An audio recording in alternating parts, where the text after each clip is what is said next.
So, welcome to all. Uh, so, the idea of this series is that you might have seen from my website. This is one of the series on the sliding mode and uh, nonlinear control. So, first, let me introduce the speaker, and then I'll give the bit idea about the series. So, Dr. Prasid Trivedi, who is today's speaker, holds PhD from System and Control Engineering from IIT Bombay and MTech from Department of Electrical Engineering from IIT BHU. Currently, he is working as an associate professor in the Department of Electronics Engineering at D.Y. Patil University, Navi Mumbai. So he has authored over 15 international journal and conference paper. His current research interests include fractional order systems, sliding mode, and control. So I met Prasid during my PhD. So I was under UKRI program, United Kingdom India Education Research Initiative at University of Leicester, and Prasid was doing his PhD at IIT Bombay. So I think first time we met in NIT Trichy, subsequently IIT Bombay, and then he visited to Leicester also. So during that time, we started some talking about, I was working on consensus. Okay. So we thought we would do the sliding mode things. So we wrote some equations, simulated it work. Then I was busy with my thesis because that was main topic. He was busy with his topics. So never we proved the convergence. But later Soumya joined and Arijit joined, and that work took up, and finally we got something out of that. So the idea of that, I thought now we have a good circle. So this is one of the topic, and proceed intensively work on the sliding mode control. So this is a semi-informal talk we start. He will give the idea, and already both of us has guided Jitu, our MS student, and on the sliding mode and quadrotor things. So it's good that student around us or in our group, Dr. Soumya's group, and others know what is going on. So he will present basic concept of sliding mode. It's a lecture series. It's not a talk. And maybe if required, he will give couple of talk. And anytime you have a question, please raise the hand, ask him. So it's over to you, Prasid. Yeah, thank you, Mangal. So it was very good that you brought up this idea, because after 3 years, I was starting to forget all these concepts and all this understanding that I had built up during PhD about sliding mode, and I was afraid that I will forget everything. So with this lecture series, at least I can remember something, I can revise some concept. And I had to, because when after we decided to do this lecture, I had to go through a lot of concepts again and how to arrange for the first talk. And since you mentioned about Filippo solutions, then Filippo solutions are also something I had to revise properly and look at. So as Mangal said, whenever you anyone has any question, just raise the hand or you ask the question by unmuting, because this theoretical kind of talks online becomes very boring. We are just talking about mathematics. It is not any sacred games, money heist kind of interesting things going on here. So, it is better that we interact instead of just me lecturing and me speaking continuously for 40-45 minutes. If we interact, then it will be better. Let me start with the standard nonlinear system that many of you might be aware of. The control affine system, which is written like this, and u. So x derivative, where x is the state in Rn. I hope it is visible. All right. Do I need to zoom in? It's Prasid, it's all right. Okay. Right. And we'll take u in R, a single input system will take right now. And the input, if we decide input also a function of time and states, then we can write this x of x dot again as like,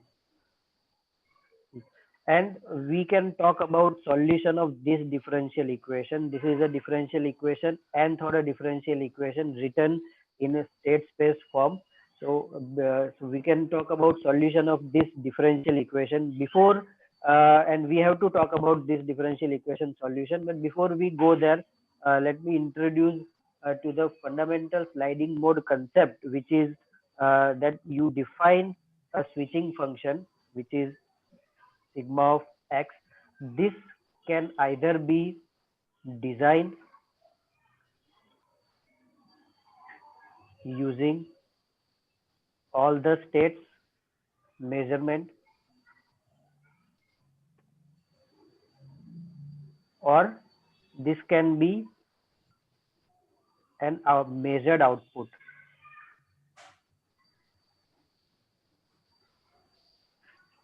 So in those who have gone through the nonlinear systems course, they are aware of this standard equation: x dot is equal to a plus bu ax plus b x u, and there will be an output.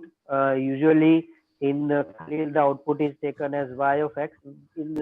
But I have taken it as sigma of x, because in sliding mode control, the sliding variable is sigma, which is uh, more like an output of the system. You can consider. So this sigma of x is some function of states. It can be a measured output, which is again a function of states, or you can design this sigma using all the states information or some of the states information. So it is some function of states we are considering. So now we have two things. One is this dynamical equation, and second is this function of states. Now in sliding mode control, the objective will be to make this sigma zero. So the objective is to make this sigma zero. That is the objective. Why is this objective, and what is the advantage of this objective? That we will see. Uh, so to make the sigma zero is the objective. And how do we make the sigma zero? By designing some appropriate controller U. We design some controller U which will make this sigma zero. And how do we do that? We have to look at derivative of sigma then So Prasid, just I intervene. So yes, now I'll try to connect. So this will be become interactive. So see what happens is on X. So X could be your, because see we are all from aerospace. So correct, X, you can assume that you have a position or velocity, that is a for translation, and if you have a rotational dynamics, that is Euler angle and rates. Now what correct, he's telling, sigma is like you can be a some measure output. So assume that we are working with quadrotor or any aerial vehicle. So we want to, if it's a like VTOL type of vehicles, we want to say, assume that we want to do the hover. So that means our phi theta psi kind of should not change, or so if you see, phi and theta should be zero, and we are not worry about the psi heading angle. So in that way, we can say that our objective is that to maintain the zero, and it could be a combination of that also. So if right now we talk about derivative, so you are phi or plus some phi dot. Okay, that derivative also we have to. So it could be a combination or it could be a objective of that. So I am giving the perspective of aerospace, and he will talk about the mathematical things. Okay. correct. Yes, Prasid, yeah. carry on. Yeah, so that is correct. So this X can be the states from the aerospace perspective, all the Euler angles and their derivatives, and even only single state variable can also be the output. If we are measuring only angle, or if we are measuring only velocity, then that single variable can be the output, or some function you can create from the measured variable, that can be the output. So any sigma function that is created from the space, from the states, and those states are some physical, those states carry some physical value, some physical meaning. uh, uh, and as Mangal said, from the aerospace point of view, those states will be most probably be angles, Euler angles or So Prasid, there is attitudes a position. question. He is Yes, asking Milan. He is a yes, PhD student, joint PhD student of Soumya and Mai, whether yeah. sigma could be a vector or not. Yeah, yeah, yeah. Sigma can be a vector. and it can be error vector also. So Hmm. you have, and that is what sliding mode control application in tracking does. So while tracking, you have some output. So this sigma is some output. So you have some desired sigma desired, so sigma commanded, and you can create sigma star minus sigma is equal to error, and this error variable can be uh, your sigma. Yeah. So, So like, see, if you are doing some attitude control, so see, it is not good that you mix the roll and pitch things. Okay. So, what you can make a vector which is of the roll in one channel, another channel, or when I say another channel, vector wise component, another one could be a pitch, and the third one could be yo. So, in that way, it would be vector. So, most of time when we are working on the this multi input, multi output time system, it is a obviously we have to choose the vector. correct. Correct. So sigma can be a vector, but with vector, the analysis, the theoretical analysis is considerably difficult, uh, and that has to be carried out when you consider the vector. For this basic introductory lecture, we will consider sigma as a scalar right now. So this sigma, if I write more rigorously, will be a function from Rn to R at the moment. Yeah, so right now it is Rn to R, but you can have Rn to Rm. So sigma can be a vector, but when you have a vector, then you have multiple surfaces. So right now there is no, we have not defined a surface yet. But since you have asked that if it is a vector, then there are multiple surfaces and they interact. Those surfaces will interact in another and to make another set, and then where the sliding occurs, there are different sliding motions when you have multiple surfaces. When sigma is a vector, then there are different kind of sliding motions existing. So right now we will consider the first sliding motion which occurs when sigma is a scalar. So sigma, we have considered a scalar function from Rn to R, and then in sliding mode, we have the objective to make sigma 0. So from any initial condition, we want to make it 0. And how do we do that? We look at the derivative of sigma for that.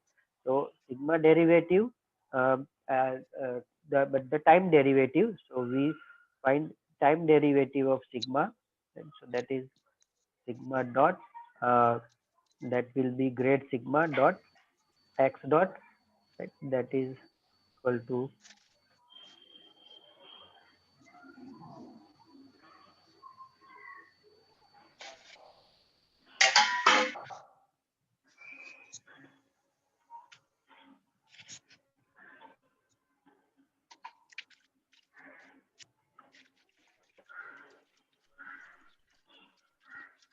right. So this is the sigma derivative, and in this sigma derivative, you will get the functions like yeah. So then when we substitute the values of these individual state derivatives, we get a something like this.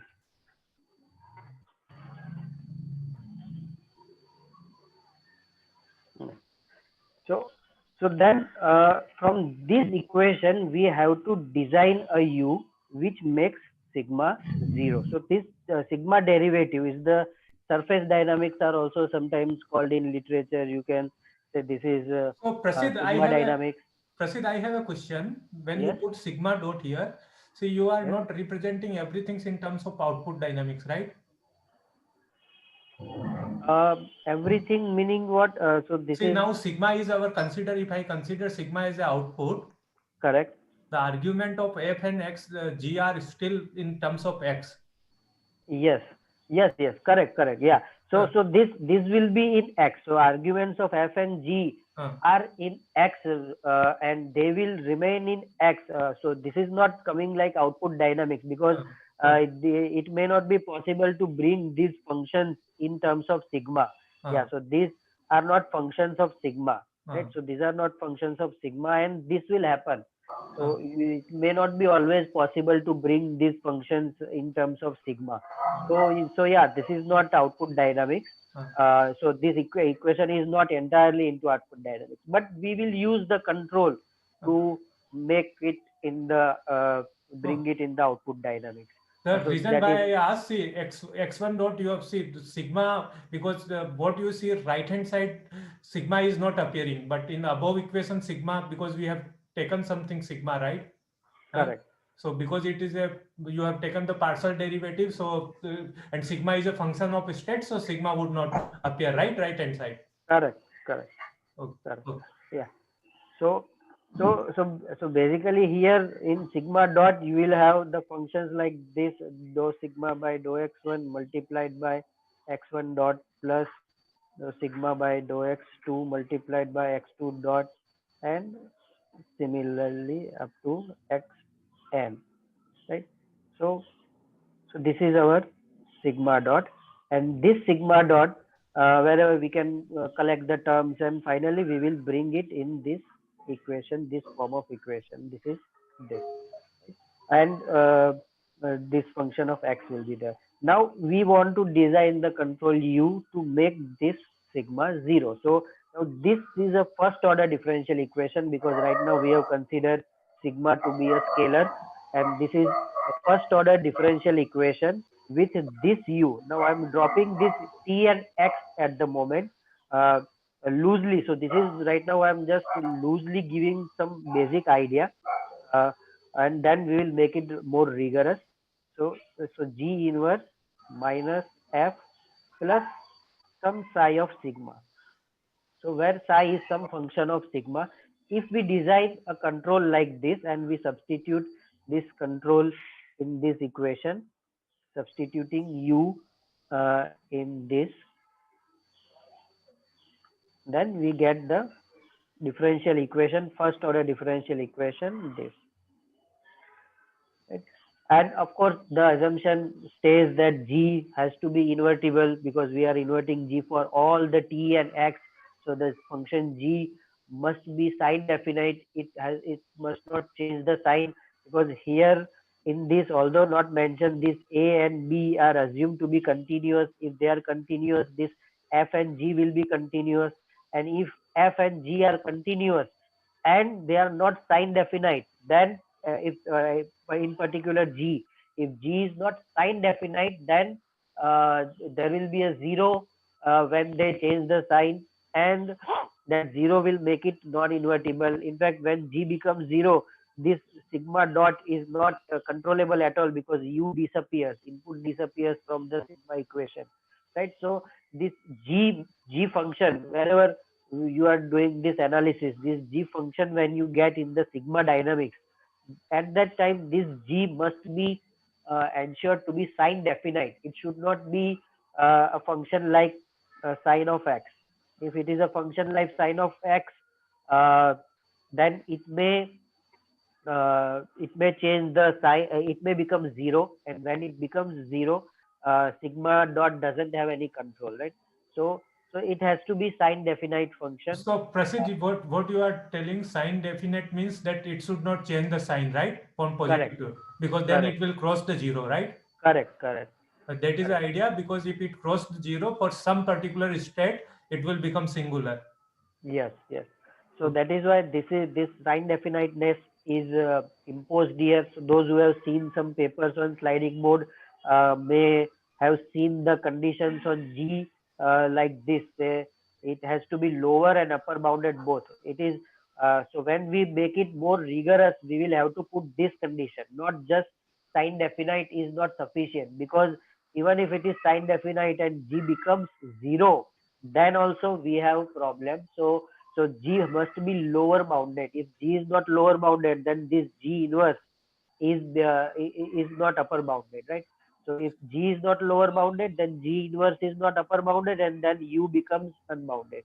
So So there we is a cannot question, have Prasid. unbounded U. Prasid, there is a Yeah. question: can G be infinite, infinity for some value of x? Yes, G can be infinite, because increasing G, uh, is not that much trouble. But as I wrote this equation, let me keep it here as it is. Uh, Typically, both bounds should be kept. G, so G can be infinite, so then your control magnitude will be minuscule, but that is also prevented. If G becomes infinite, then currently we don't see any problem in the current formulation of this control, but that G infinite G will create problem some other place when we go to that place. So typical assumption on G is like this: lower and upper bound both. So G has to be lower and upper bound. And this is not a artificial requirement. In all the practical systems, you will see like this. I have seen that, and you can see all the mechanical systems, the systems which are derived using Lagrange's principle, Lagrange's method, or any first principle systems, mechanical, kinematic systems you derive, even electrical systems. Uh, the control will appear with a G which is lower and upper bounded. In most of the practical systems, this assumption is uh, is applicable, is very much practical assumption. It is not an artificial, just theoretical assumption. The systems will be like this. Even sign definiteness will also hold, because if you see that mass matrix comes, so mass matrix is sign definite, correct? So those terms come with the u. So the term that is coming with input, which is coming multiplied with the input, must have lower and upper bound both. So I want to add here what Prasid told. See, yes, it is a practical. See, if U is a what is the input for any mechanical or aerospace engineer? If you are talking about translation system, U is the acceleration. So G will obviously become the mass. So it will have a sign definite. If you are talking about angular things, so angular like your angular rate or so then G will be a tensor. Okay, so inertia. So that will be also, if we are considering in the body frame, obviously that will be also sign definite things. Okay, or it's a combination. So these are the practical assumption. Correct, So that correct, is correct. right. So it's not Yeah, like that yeah, only for theoretical point of view we are considering this. yes, Mhm. yes. So now I will introduce another term here. So now, since we have to look at this equation and we have to design the function psi such that this equation is stable, some other kind of stable, I would like to introduce one more term here, that is called relative degree. So that relative degree of this sigma is 1 right now. So because this sigma dot contains the input, so when we carry out this algebraic manipulation, sigma dou sigma by dou x1 multiplied by sigma x1 dot and all this. So when we carry out this dot product, uh, we got the input in sigma dot. So it may happen sometimes that this u does not appear in sigma dot. That is, the g here is zero, is identically zero. And if that happens, then we will say that the sigma does not have relative degree 1. It has relative degree more than 1. What is the relative degree? That we have to find out higher derivatives. But this can happen mainly when this is the output, uh, measured output. If we are designing this sigma, then obviously we will not design a sigma which has relative degree more than 1. We will design a sigma such that the output appears in the first derivative of sigma itself. So we want to design the sigma such that output appears in the first derivative. But what if we are looking at a tracking problem and there is an output that we want to make zero? Say roll dynamics we are looking at, and the roll we want to make zero. So at that time, or we want to track, then the error will be there, and that also uh, will have higher relative degree. So if there is some output such that sigma is some, Prasid, there is a question. It looks like you said that it appears like a dynamic. Uh, uh, it's appears like a dynamic inversion. not What you are linear dynamic inversion. No, it is dynamic inversion only. Right now, what I have talked about is dynamic inversion. This G inverse I have talked about, that is dynamic inversion. In sliding mode, dynamic inversion is not required. I have introduced only to explain to reach to the concept of this differential equation in sigma. This sigma dot is equal to phi sigma, just to reach uh, this differential equation easily. So right now what I have talked about, I have shown here is dynamic inversion. There is no difference at all. It is exactly dynamic inversion, but for sliding mode control, dynamic inversion is not required. This G inverse is not required. Okay. Uh, So yeah, Prasid, there is another question. Okay. So that I think someone wants you repeat. to repeat the this relative degree concept. Yeah. Okay. Yeah. So, so in the relative degree, what is happening is that we have taken the derivative of sigma here. So when we compute derivative of sigma, uh, right now here I have assumed that the u has appeared, the input has appeared in the derivative of sigma. So with the function g. So the input has appeared in the sigma derivative with multiplication with some function g, but it may happen that g is zero. So we'll take one example also if possible, so where you can see this relative degree, uh, and most practical systems may not have relative degree 1. So So if the input, Prasid, let me explain. Maybe I can. yeah, So what happens? The Prasid is very right. See, you cannot have a relative degree one in many cases, and especially on mechanical and aerospace.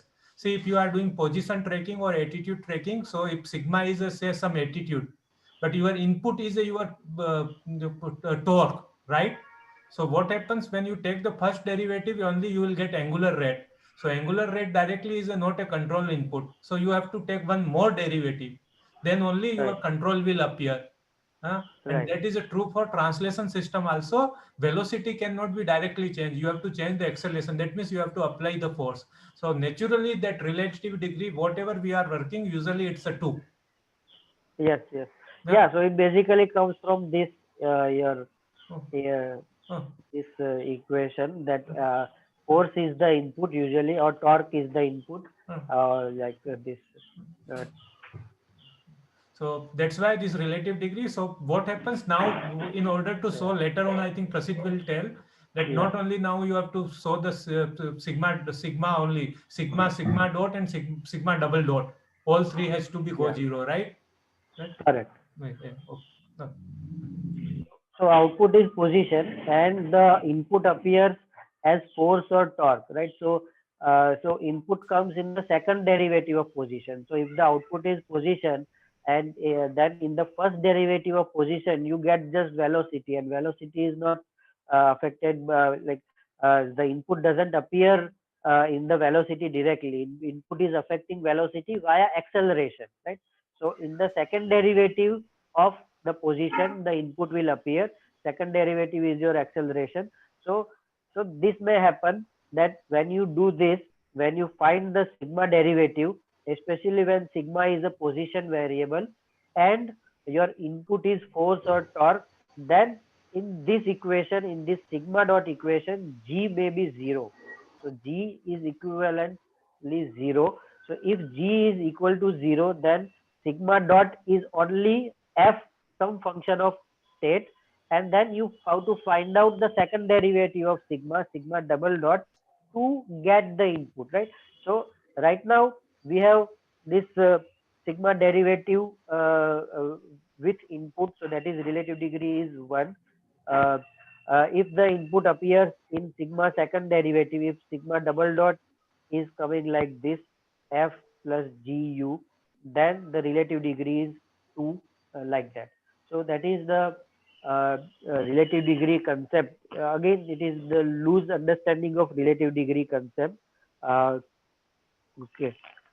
So let me go back to this equation that we are uh, interested in. Sigma dot is equal to psi of sigma, and and this psi of sigma is replaced in the input equation, which uh, gives us the complete input.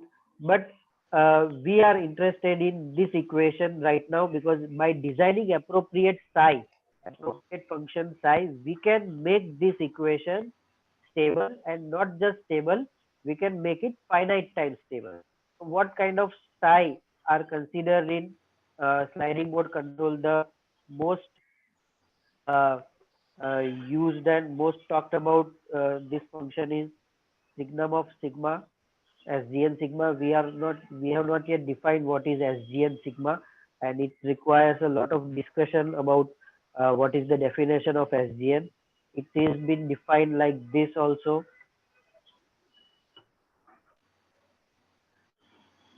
and there are some other definitions which can make this differential equation finite time stable. For sliding mode control, finite time stability is of the most importance. If without finite time stability, we don't have any sliding mode control. Uh, if it is only asymptotically stable, if this differential equation, let us call 4, and then psi has to be selected such that psi to So, be designed. Prasid, so Yes, I have a, like two question or maybe 2 points where you can elaborate. First, you can say what correct. is this finite time stability. See, Yes, people may not be aware, and I think you have used signum. Okay, so maybe you can also use sign and can tell, na? Huh? yes, yes, yes, yes. Okay, That so is maybe going later to on when happen. Correct. you describe, you can take sigma dot equal to minus sign of sigma, and then Yes. you can tell, that would be helpful. Okay. Yes, yes, yes. That has to be explained. Hmm. Uh, so, so these are some sample functions, psi functions usually used in sliding mode control to make sigma finite time stable. Now, why finite time stability is important? When sigma is finite time stable, sigma becomes zero in finite time. That is, you may have learned uh, the definition of Lyapunov stability or asymptotic stability in your nonlinear course probably. And when you have nonlinear systems, the stability cannot be talked about in general. The stability has to be talked about the equilibrium point only, right?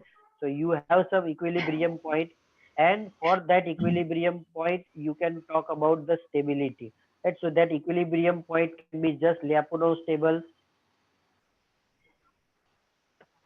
or Lagrange stable or asymptotic stable, right?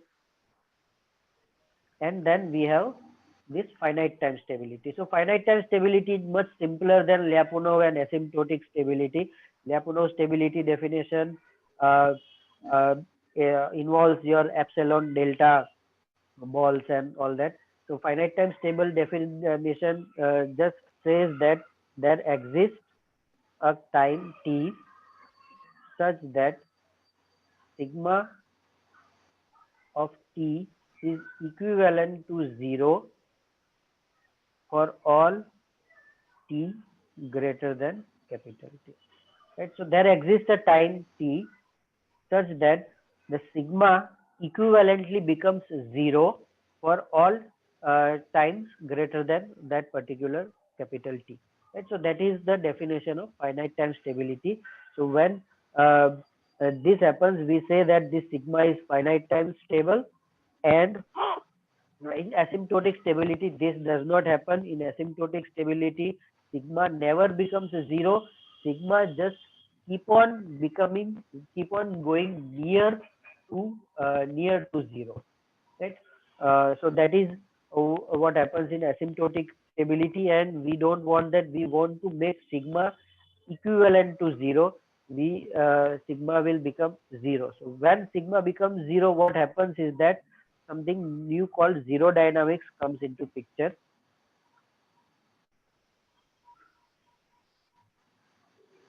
Zero dynamics appear when sigma becomes zero. And what are the zero dynamics? Zero dynamics are precisely the dynamics of the system when sigma is zero. So now why they are different? Because sigma is a function of states. Right? When you say that this function of states, sigma is kept zero, then you have a constraint on states. So there is an algebraic relationship between these n number of states. And now because of this constraint, your original dynamic. What was the original dynamic? This was the original dynamics. X dot is equal to A x plus B x u. No, so I have again dropped the t right now. So this dynamics were nth order dynamics. Now this dynamics gets reduced to n minus 1th order dynamics.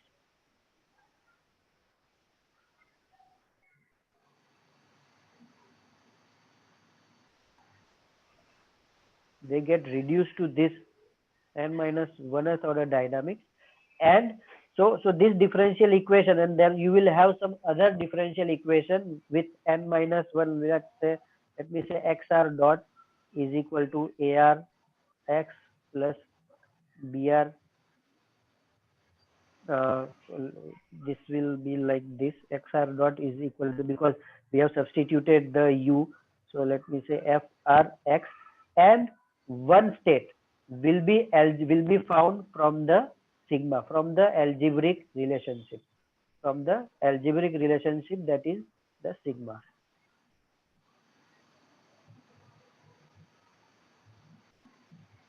So now and xr belongs to r n minus 1. So now this dynamical equation, this dynamical relationship that was nth order is getting reduced to n minus 1th order dynamical relationship. So now the differential equation contains only n minus 1 state variables, and one state variable can be found using this algebraic relationship. So these are the zero dynamics. So these reduced order dynamics are zero dynamics when the sigma becomes zero. And why these are important is, when we design the sigma, at that time we can choose precisely what fr can be, what fr will be, when we are designing sigma at that time. If we are not designing sigma, and if the sigma is the measured output of the system, some output of the system, at that time the zero dynamics is fixed according to the system dynamics, and at that time it has to be ensured that those zero dynamics are stable. Right? So, If we Prasid, do not, just uh, so then that is non minimum phase systems. If you have heard in Prasid, linear, yes, yes, yeah. so I think maybe we'll discuss this zero dynamics further, but I think what you want to say, because we have not this introduced now nth order system, right? We are working only with the sigma only, right? Uh, no, that is the thing has to be cleared. Okay, so Because sigma dot c, our if you see, uh, our original system is this okay, nth nth order order system. equation, okay, okay. Yeah, Uh, and this nth order equation had this output sigma, and we have made sigma 0 using some of this kind of control, this control hmm, or this control. We have make sigma 0. hmm, When we make sigma 0, hmm, this constraint arises. This constraint gives algebraic relationship between n states. So hmm, this is an equation containing n states with hmm, algebraic relationship. So one state can be determined hmm, from this algebraic equation, hmm. and dynamical equation is required only for n minus 1 variables. So, So for example, if I have a like maybe like a because the reason why I am discussing it would be clarified to yes, others. yes, So, for example, I am considering the pitch rate or pitch. So pitch, I if I make zero, so in the roll rate, what wherever pitch will be there, that terms will go zero, right? Huh? yes, And then maybe maybe then it can simplify and it will be reduced order, right? Huh? yes, But now issue is that I have mixed up the things. Control is appearing through the pitch rate, so I yeah, have to assume that pitch rate is a my sliding mode for convenience. Once it becomes zero, because control is appearing there, so now in attitude dynamics will become zero because there is a pitch is zero, right? yes, Huh? And there is yeah, a yeah. That question. There is a question. What is the difference between finite time and the fixed time? And then there is another question. I can yeah, say yeah, yeah. I can see why sigma need to go to zero in finite time, and the difference between finite time and fixed time stable system. yes. So fixed time stable system, this t has upper bound. So here we have said that this t will be depending on sigma 0. So initial value of sigma. So for finite time stable system, this t is function of sigma 0. So if you are uh, your initial values are such that your sigma initial value of sigma is, let's say, 100, then from 100 to reach to 0 it will take a long time than to from 10 to 0, right?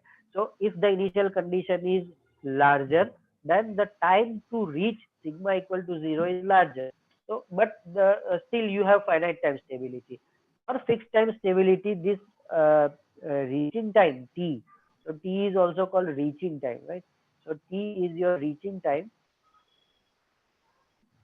So this reaching time is independent of initial condition. So whatever your initial condition is there, sigma can be 100,000, 1,000,000, whatever your initial condition is, the the reaching time is fixed.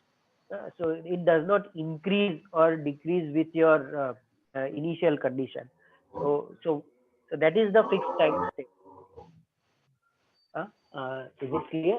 Jitu, oh, Jitu was asking. Yeah. So, yeah, so that is for fixed time stable, your reaching time has to be upper bounded. So this is the upper bound. So upper bound on the settling time, reaching time, that it is independent of your initial condition. And sigma need to go to 0 in finite time because we want to talk about this zero dynamic. So if sigma doesn't become 0 in finite time, then we cannot talk about this zero dynamic. uh, uh, Although practically when sigma becomes very near 0 in classical literature, it is said that the zero dynamics appear.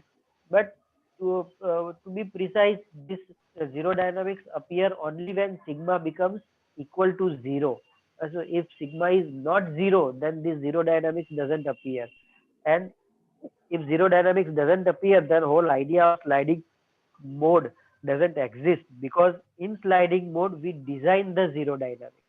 Okay, so what Mangal had pointed out, that the pitch is there. So when you have real variables as output, so if the sigma, let's say sigma is some output which needs to be zeroed, some output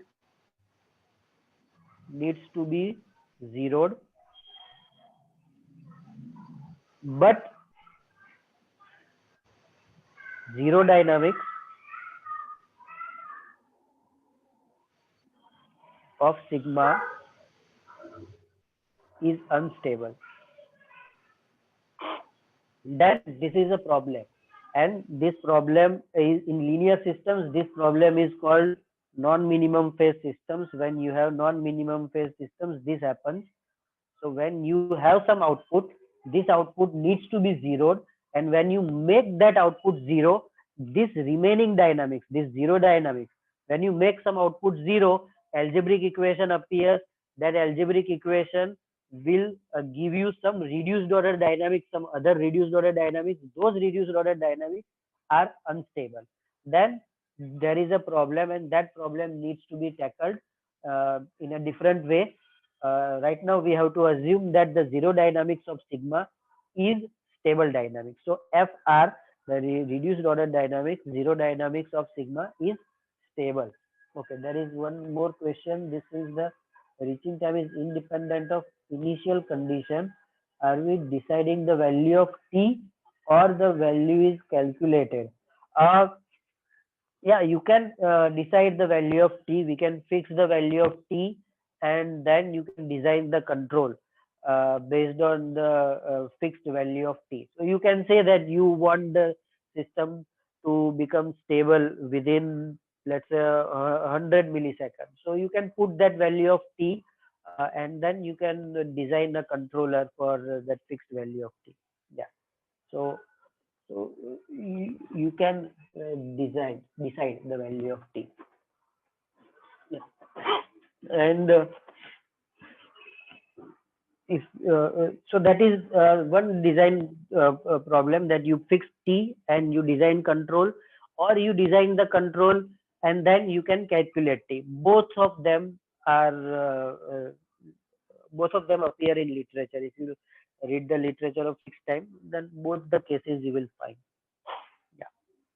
Okay. So, uh, so I think this is clear. The sigma, zero dynamics of sigma needs to be stable. Zero dynamics of sigma is the reduced order dynamics of the system, of the original system that we have considered here. So zero dynamics are the dynamics of this original system in X, which appears when sigma becomes zero, when we make the sigma zero, and uh, and that needs to be stable. So right now we are assuming that these zero dynamics are stable. For unstable zero dynamic systems, which are non-minimum phase, which are called non-minimum phase in linear systems, are have to be dealt separately. There should be special consideration made. Okay. So now coming back to this equation, sigma dot is equal to psi sigma. When we are considering this, like, add stage, yeah. So let us come back to this equation. Sigma dot is equal to psi sigma. Okay. Now, this differential equation needs to be explained properly. The problem with sliding mode control earlier, when it was being explored 50 years ago, 50, 60 years ago, the problem was that it was not, it did not have theoretical justification, theoretical explanation that how this uh, this is working, how this dynamical system is working theoretically, because uh, Lyapunov theory, nonlinear systems theory, all these theories required this function psi to be Lipschitz continuous, or at least continuous for the solution of this differential equation to exist, right? So for the existence of this differential equation, you need psi to be at least continuous. And if you put psi is equal to minus k SGN sigma. Now we are coming to this equation where SGN appears, and we will discuss SGN also in detail. So now when your psi is uh, K SGN sigma minus K SGN sigma, then uh, in practice it was observed that this makes the sigma zero. It takes sigma from any initial condition and it takes the sigma to zero. And what is SGN? What is this in practice? Uh, what does this represent? This represented, at least 50 years ago, this represented a relay or a switch, right? So this signum sigma represents a relay. So when you want to implement this control, when you are applying this control to your system, this psi of sigma, when it contains signum sigma, SGN sigma function, then it represents a relay or switch in practice. Right? So this signum function is used to represent a switch. Now this function is not continuous function. So what about solution of this? How do you explain the solution of this differential equation theoretically? In practice, okay, you put the switch and you perform the experiment in laboratory. You can observe that this sigma variable, whatever this variable is, becoming zero. Well, it is not exactly becoming zero, but it is staying near zero. It is oscillating about zero, right? So that happens in practice, and you can see that if you increase the frequency of switching, those oscillation also get reduced. So uh, Prasid, right? so Yeah. since you can you hear me, Prasid? Yes, yes. Okay, so since you brought this relay and switch into pictures, it's kind of like similar to on-off controller, right? Correct. So because although switch we may have a positive and negative the way signum is defined, but switches can be on-off also, right? Yes, yes. And that's why, and now if I have a, like when you are telling that if I can do on-off with high frequency, that means I am able to adjust the sum of duty cycles, right? Yes. Hmm. Correct. Okay. Yeah, yeah. So that duty cycle is to be adjusted, and that on-off switch can be can be converted, like with appropriate connections you can convert on off switch to be represented like this. So we will define now signum sigma function properly, that this signum sigma function is equal to 1 when sigma is greater than or equal to 0, is equal to minus 1 when sigma less than 0. And so this is the way we can define this signum sigma function. It can be relay switch. This is on, this is off. It can be 1 or 0. So this 0 can be made minus 1 with some appropriate connections with NO and NC contacts, normally open contact, normally closed contact you have in the relays. And you can make this 0 to minus 1 with proper connections of those contacts. Right. So this is basically on and off. So when we consider this signum to be representative of a relay or a switch, then you have to consider on and off. There are only two states of a relay. Right? So those who have read the sliding mode literature or any switching literature may have seen this kind of definition of sigma signum also. So you may have seen this definition: 1, 0, and minus 1. When sigma greater than 0, sigma equal to 0, and sigma less than 0. So this definition is okay for the function. This is a function, you are defining a function, and then you are free to define the function in whatever way one wants, right? But when we say that this function, signum sigma function, is used to represent a switch, it is used to represent a relay, uh, it is used to represent on and off action. At that time, this definition of signum function is incorrect. You cannot use this definition because the switch has only two output states, on and off, 1 and 0, or 1 and minus 1. There is nothing like this. This does not exist in a switch, So right? Prasid, there is So a one more definition. So yeah, that is a plus and minus, and when zero is there, it is a between like a close bracket -1 to +1, right? that is also incorrect. When we, yeah, so that also is used in literature. Sometimes you find that definition, Uh, but it doesn't represent a relay. So hmm, when we are writing this differential equation, all our dynamical equation, differential equations are used to represent some physical systems, right? hmm, hmm, So when we say that this signum sigma we are using to represent a switch, hmm, then the output of the switch is only on or off. hmm, So you can have only two states of the switch. hmm, Either it is 1 or it is minus 1. hmm. Right? There is no other state. The switch is not in between on and off like 0 something or something between minus 1 and 1. So That what is the minus reason 1 that to people say theoretical for theoretical analysis it has been used or what? Different.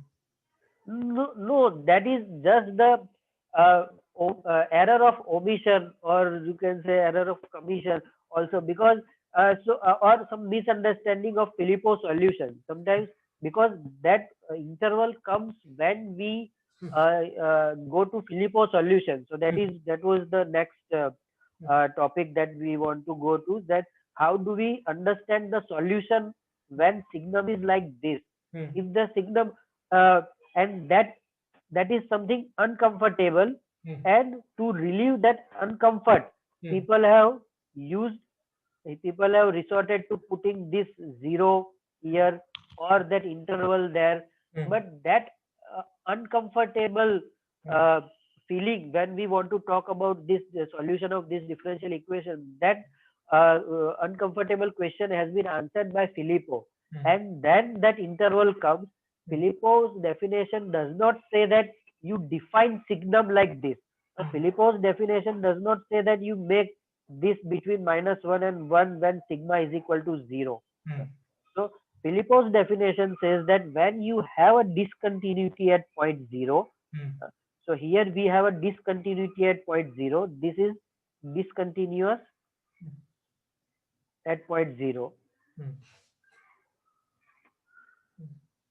at sigma is equal to 0. hmm, At that time, the solution of this differential equation has to be understood in a differential inclusion way. So from this discontinuous differential equation, you construct a differential inclusion, and then you can define a solution. You can define a notion of solution there. So so it doesn't say that you make the signum function equal to something else. Signum function is discontinuous. It has a discontinuity as zero. It does not say that you define the switch, you define the signum function, you change the definition of signum function. Philippos solution works with this definition also. Right? In fact, if you use this definition, we run into a big trouble of explaining the solution. So if you use this definition, then there is a big trouble ahead, and that is explained in the first page, very first page of Philippos book. That if you use this definition, if you make sigma equal to zero at sigma equal to zero at zero, if you do this, then there is a big problem in explaining the solution of your differential equation. You cannot explain the solution. So signum cannot be defined in this way. If you are representing a relay or a switch, the problem there of discontinuity is resolved by using the Philippos solution notion, and that solution notion does not require us to define the signum value at sigma. So it doesn't say that at sigma there should be some value of signum function available. So without value available at the point of discontinuity, we can define the solution of this equation. So there, So so proceed two things. Okay, am I? So there is a two yeah, things. One is a question. Okay. yeah. So you can answer the question, or do you want to continue flip of solution today, or we can do in next lecture because it's Yeah, we already. can do next lecture, already 1 hour. We can answer this question, and then you can, uh, yeah. Mm, mm, So there are two questions. I think if we use the definition on the right, mm, the derivative will never be zero mm, unless k is zero. How then can the state stay at zero? Yes, uh, this is the most uncomfortable question, and that is why people have resorted to make change the definition of signum. But it is not required if we understand Filippo's solution properly, and we will answer this question when we look at this Filippo's solution notion. And the second question is, if sigma is not equal to zero when sigma equal to zero, then does not that mean that control required is non-zero even if error output is zero? Correct. So that means precisely this. And in sliding mode control, the control output, it keeps on switching, because if you see this signum is a switch, it is a relay. So when do you make relay output zero? Never. Relay is either on or it is off, right? Even if you consider it zero, if you consider that sigma equals, so this -1, so that is what is happening, -1. This -1 you can consider zero or -1. This is just the matter of connections. But but the switching never stops. If you mean that the input becoming zero means your input is doing nothing, that never happens. Switching is continuous. Input keeps on switching continuously, so it keeps on switching, but the average value of input will become zero, right? So this, yeah, so solution oscillate very close to zero. Yeah, so that happens. So this, when you plot this with time, right, so then you will have these oscillations, right? So this input keeps on switching like this, and if you take the average value of this signal, then you will have zero when the sliding motion has occurred, when sigma has become zero. The average of this will be zero, right? And initially the average will not be zero because the input will be something like this, and then as soon as the sliding occurs, right? So in this duration, so this is your capital T, this is your capital T. When the reaching time has occurred, your switching starts. So this average value will be zero. Before the capital T, you have some plus k. So this is just an example to show, or it can be minus k also. So I think anyway, Prasid will be covering this next time. See, even if you see that adverse and Spurgeon or maybe any standard sliding mode book, see what happens now. See, switching is very fast. So what people say, okay, this now we can't get this high frequency switching. So let's determine the average value and implement the average value. Isn't it, Prasid? Yeah. So that average value will be your equivalent control. That is also one special definition of the solution. So equivalent But you control. lose then the property of sliding mode control, right? Yeah, so that robustness is lost. So then robustness we have not yet talked about at all. Right now in this discussion, we have not even put the disturbance, and we have not seen how the robustness appears. But we will introduce that disturbance, and we will see the robustness also. For the robustness, this discontinuity is required for some kind of robustness, right? So yeah, so as long as your the zero remains within the interval. So now here, if you have this minus k, then the differential inclusion becomes like this: sigma dot belongs to some minus k to k. So Filippo's differential inclusion becomes like this. And as long as zero is within this interval, zero is there in this interval, so then Filippo's solution will enforce, and it will be able to explain the solution of this differential equation at zero. The motion, what is happening, the motion that is happening at zero is explained. So let us look at that in the next lecture.